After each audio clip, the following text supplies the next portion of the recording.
farxad walba muruga ayaa ka dambayso, dhib walbana dheef ayaa ka dambayso.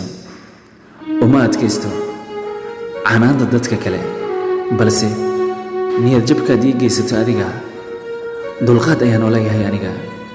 waayo nabar kugu yaalo cid kale ma bogsiin karto, adigoo u adkaysta mooye. qofka indhaha la ma socdo un la'aan, qofka indhaha lehna ma socdo iftiin la'aan. aniga waxaad ii tahay labadaba. qasab ku darayn maaha jacaylka, balse waa u naxariisoo naftigu jacayl. xanuunka ii hayo waa xanuun idamqa goor walba, walaal iyo waalidna aan ila qaybsan karin.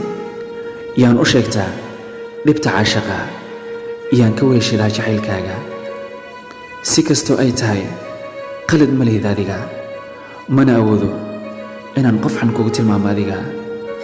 dabka si walba u kulul yahay, haddana dadka kama maarmaan. waxaan aqriyaa fariin walboo jacayl ah, waxaan dhegaystaa hees walboo ii qosaysa. keligii ayaan murugooda. waan ogahay iima nabcid, laakiin iima naxdid. waayo waxaan ku joogsadaa dab agtaada yaalla, adigoo damin kara ayaad haddana misana igu daawataa. ma hadalkaygaa ku farxad gelin, ma muuqaalkaygaa ku farxad gelin.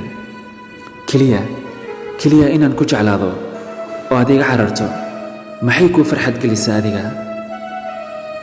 hadalkaaga ma xuma, laakiin dhaqanka ad igula dhaqmayso maxaa xumeeyey? ma rabo hadal gaf kugu ah inaan kugula hadlo. mar walba raaligelin ayaan kaa codsanayaa. ii dulqaado si aan dhibtayda uga hadlo.